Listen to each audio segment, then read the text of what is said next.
And we are back on the air here at emrhl Radio, and we're going to take a look back at what we think is the longest Tuesday season in emrhl history. That's coming up next.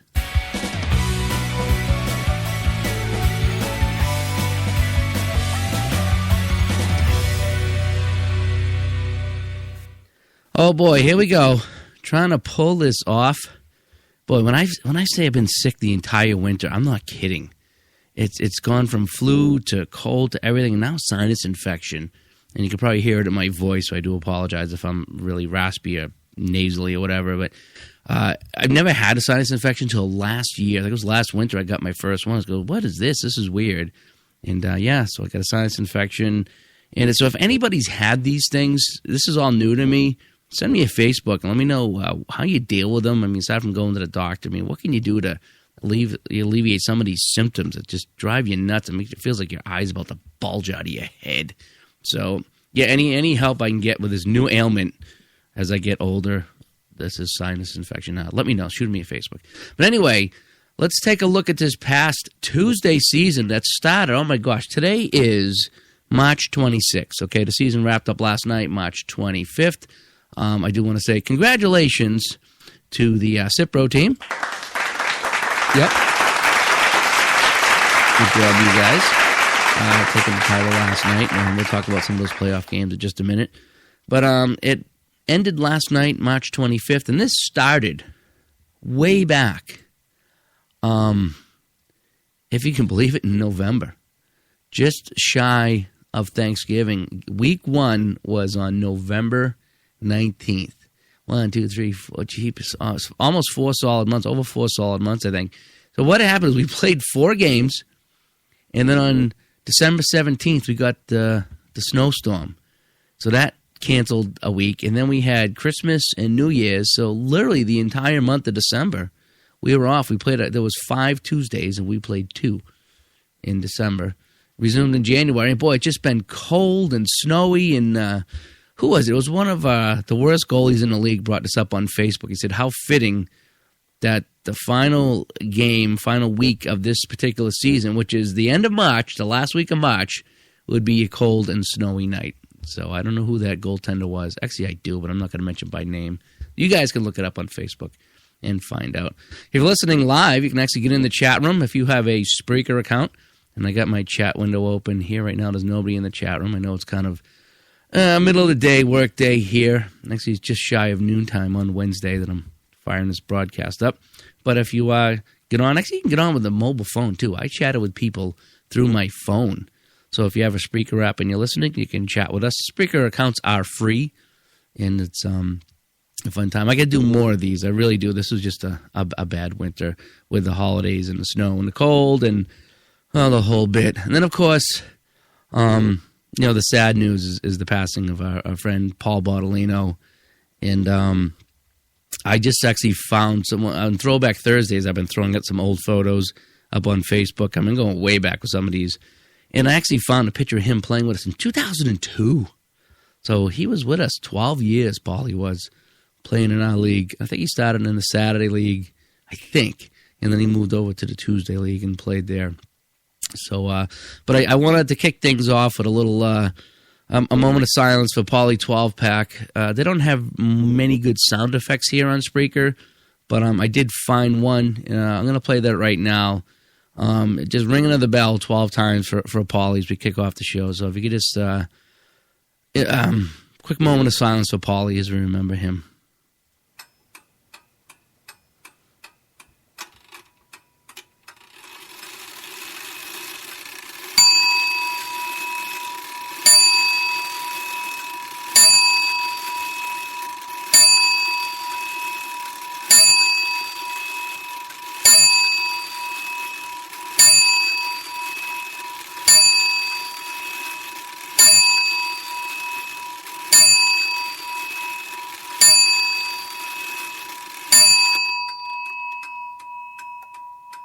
Once again, it's a very sad season for us here in the E, as we lost a longtime member of the family. And I do want to say, very, very impressed once again with the outpouring of players both in the league and former players and friends of the league too, coming together on Facebook. Jay Surratt doing that awesome logo, the 12-pack logo, creating the stickers. Jay, I don't know if I told you this, but I might have, but just fantastic with that. And I know everybody had some ideas on what to do. It just, my head was actually just swimming for a couple of weeks after that, as you can imagine, just trying to just wrap my head around what was going on and the whole bit. But everybody came together. It was really fantastic seeing all that. The Facebook support, even at the funeral home, how many people showed up that night. Then even how many people come up to the rink after and hung out. People from out of state come up and the whole bit. And people we haven't seen in months or years, still keeping in touch with the league. And that's actually really cool and really fantastic to see.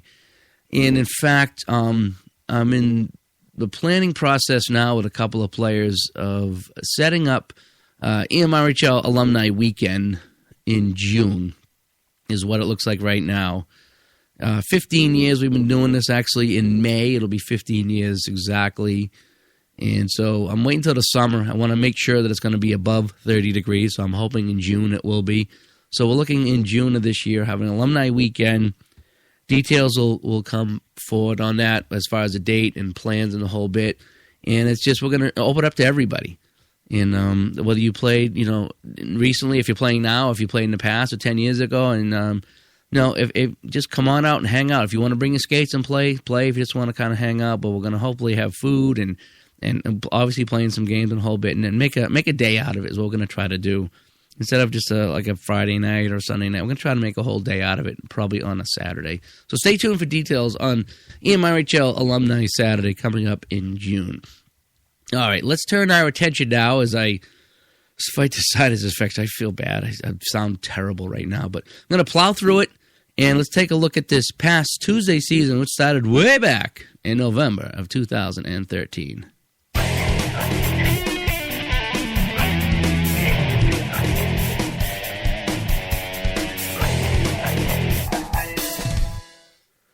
All right, first off, let's start with the standings. It's always a nice, safe place to start.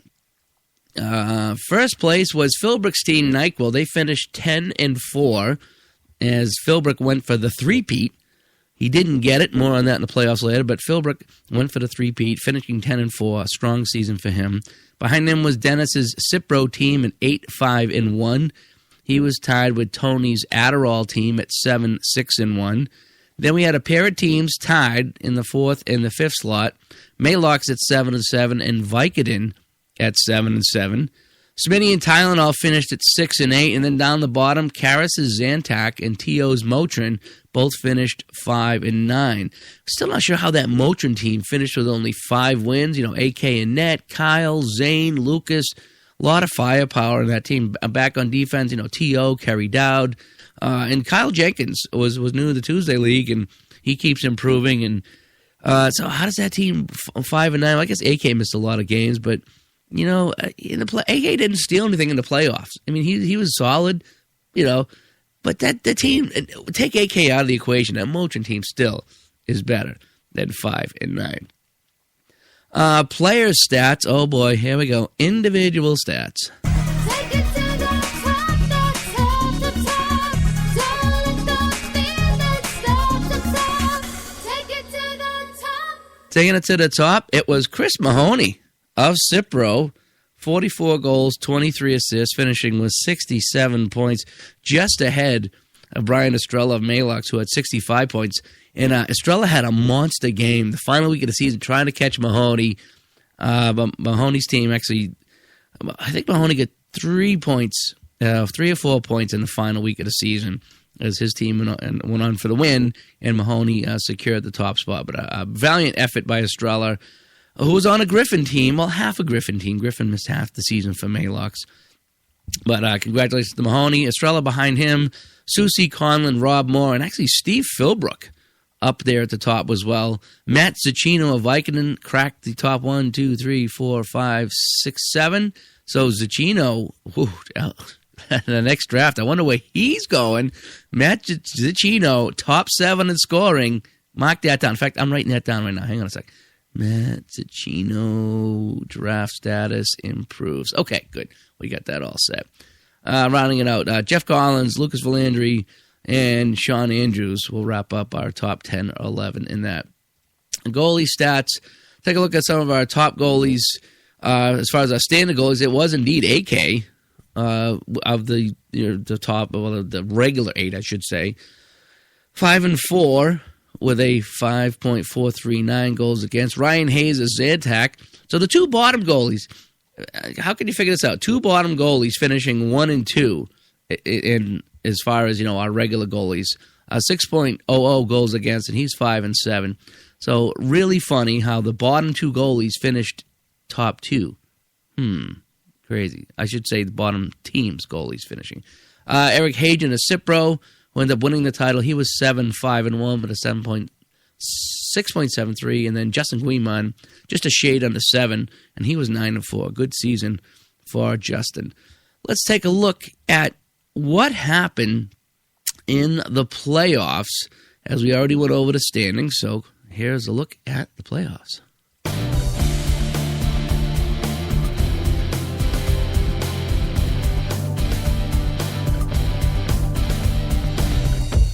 Okay, in week 1, it was Tylenol pulling the upset over third seed Adderall 7-6. This was a really close game. Adderall had a chance at the end to tie it up. They just couldn't get their stuff together. So Smitty and Tylenol pull off the upset win at 7 o'clock in round 1 of the playoffs. At 8 o'clock, it was another upset. 8th seeded Motrin hanging on for the 5-4 win over NyQuil. Little funny game note about this. Newcomer Terry Patzel showed up with about 10 minutes to go in the third period.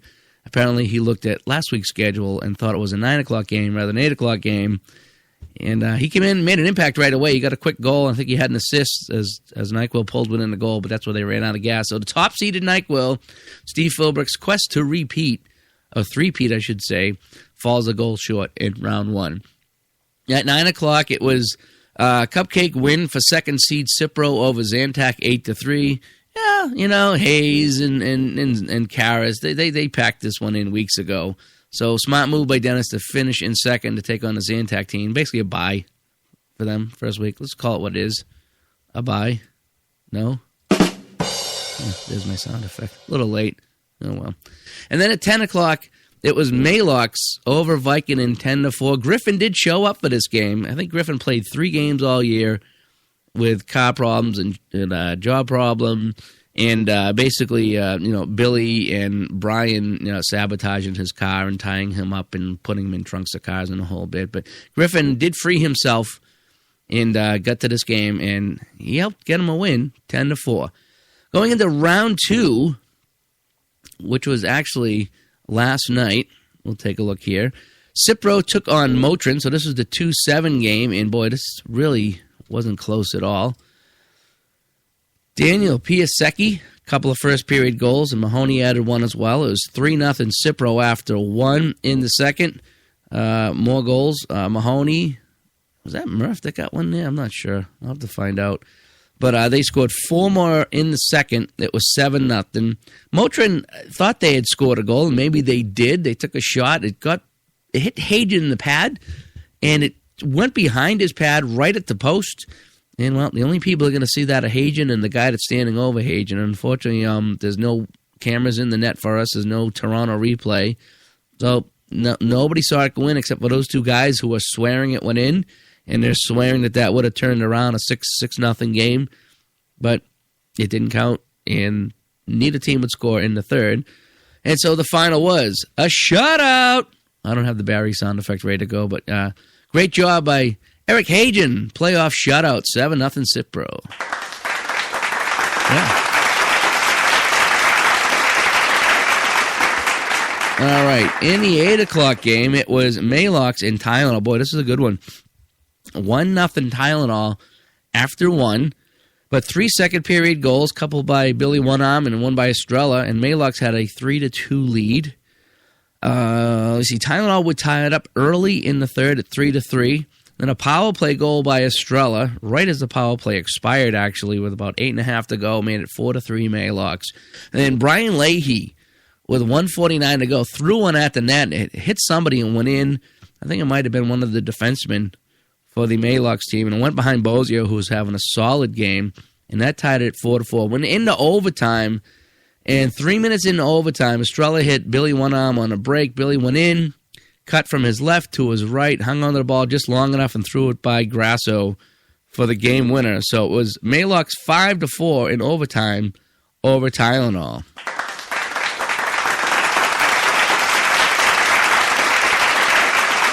Then came the championship game. So it was Maylocks taking on Cipro.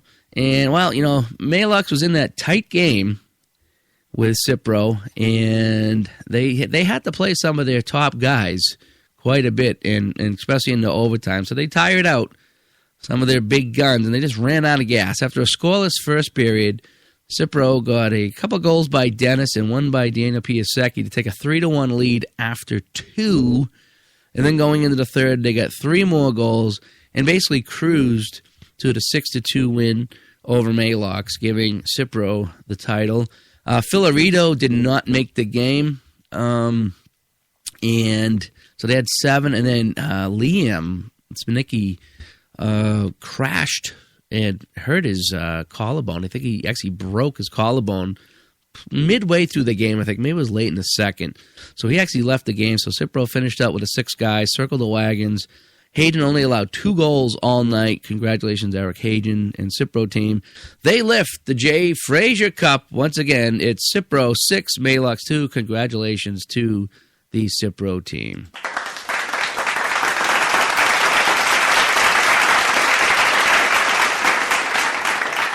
All right, going back to our Tuesday homepage, I want to just kind of wrap up some of the stars of the week as we broadcast here live on Wednesday, kind of a postseason recap. I'm hoping to get more previews and recaps going up here on Spreaker as we get going. Just need to get through that damn winter. But anyway, all right, let's take a look at our stars of the week.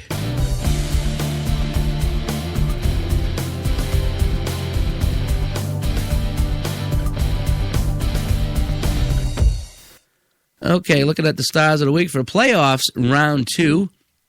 Number 1 star, is there any doubt? Eric Hagen of the Cipro team. He allowed 2 goals, 7-0, a rare shutout with an asterisk. I guess AK will say there's an asterisk against that. But a rare shutout in the playoffs, 7-0, and then the 6-2 win in the final. So congratulations to Eric Hagen of the Cipro team. And then the Rat. Yeah, we're calling him the Rat. Daniel Piasecki of the Cipro team. Goals in both games at key times, and he's the only repeat champion from last season, Daniel Piasecki. We had Fowler, AK, and Daniel Piasecki all on different teams going into the final week, so we had a 75% chance of getting a repeat winner. The only thing that would have changed, if Maylocks had won it, there was nobody on that team that won it last year, but it was Cipro and Daniel who gets the repeat and has a chance to three-peat next season. And then our third star, Billy Weinert of Maylocks team. He played really well in the playoff game this week, including that game winner in overtime. That was a nice game winner. Took the pass, went in, curled around, shot it, showed some patience. Terrific job by Billy in that one. I think he had, he didn't get anything in the championship game. I think Billy St. Pierre had both goals in the championship game. But Billy Weinert, our third star. So congratulations to all our stars this week. All right, now let's cut that short and go to our GOAT. Is there any doubt? Jay Albers comes up to me after losing the championship game last night, and he said he's 0 for 8 in playoff games against Mahoney, and he might have said championship games against Mahoney. I'm not really sure if it was all championship games. I'm not sure if Mahoney's won 8 championship games, but I have a hard time believing that unless he was, had his hand held by somebody like Dennis. But Jay comes up, he's like 0 for 8 in games against Mahoney. And then he tries to photobomb the championship photo when the guys are lining up with the cup, and then he comes in and he skates by and he falls down on his face with his equipment bag and stick in hand, and it was out of the camera range. So we took the picture. He wasn't even in. He couldn't even do that right. So Jay Frazier picking up our GOAT of the week. All right. Final thoughts coming up, and then we'll wrap it up.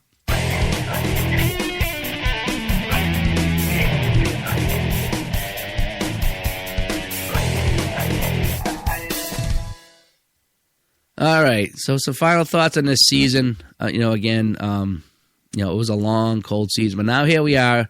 We're going to be starting April 1st. April Fool's Day. Yeah, can you believe we're starting on April Fool's Day? Well, I guess that's just the emrhl way. Hopefully we'll get some warmer weather as we go into the summer. We had a great season this season. I mean, again, looking at the standings, I mean, even the last place team was 5-9. So we didn't have a winless team. We didn't have a 1 or 2 or 3 win team. So even the bottom teams each won 5 games. So as far as parity in the league, not too bad. I believe we are full for next season. I just went over the draft list there. We had very little movement again on Tuesdays. A couple guys returning from injury. They're going to round out some spots. But I believe we're full. But if we don't get you on the list to play, we definitely want to try to get you playing with us as soon as possible. And I think that wraps it up. Again, if anybody knows what to do with a damn sinus infection, let me know. This is driving me nuts. I probably sound like crap, too. But anyway, thanks for tuning into our Spreaker broadcast here on Wednesday, March 26th, as we wrapped up this past Tuesday league.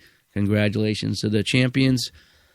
Cipro and Dennis were picking teams on Sunday night, and maybe we'll do a broadcast if we can get some reception from Kowloon's. I mean, the secret location that we're having the draft on Sunday night at 7:30. Sunday at some point. So if we can get a signal, maybe we'll do that. If not, maybe we'll do a post-game show or maybe something on Monday, a season preview, as we try to put the fun back in the league now that this cold winter's over. And again, everybody that helped me out this season, especially when we went through the real rough times. Thank you so much. Vinny and Terry ref last night, all 3 games. Guys, thanks for helping out with that. Some guys took some pictures, and some guys sat there and did nothing but heckle.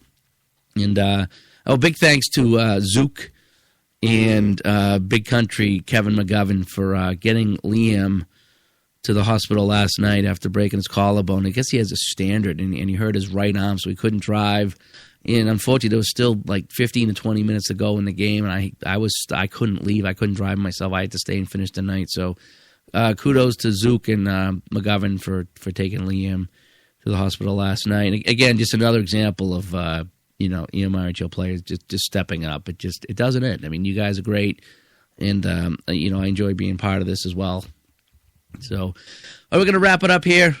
I'm hoping to maybe tomorrow or Friday do a Saturday preview as we take a look at what's going on in the Saturday League. I'll introduce you to some of the new players and 10 full teams on Saturday. Saturdays, we're up to 10 teams again this season.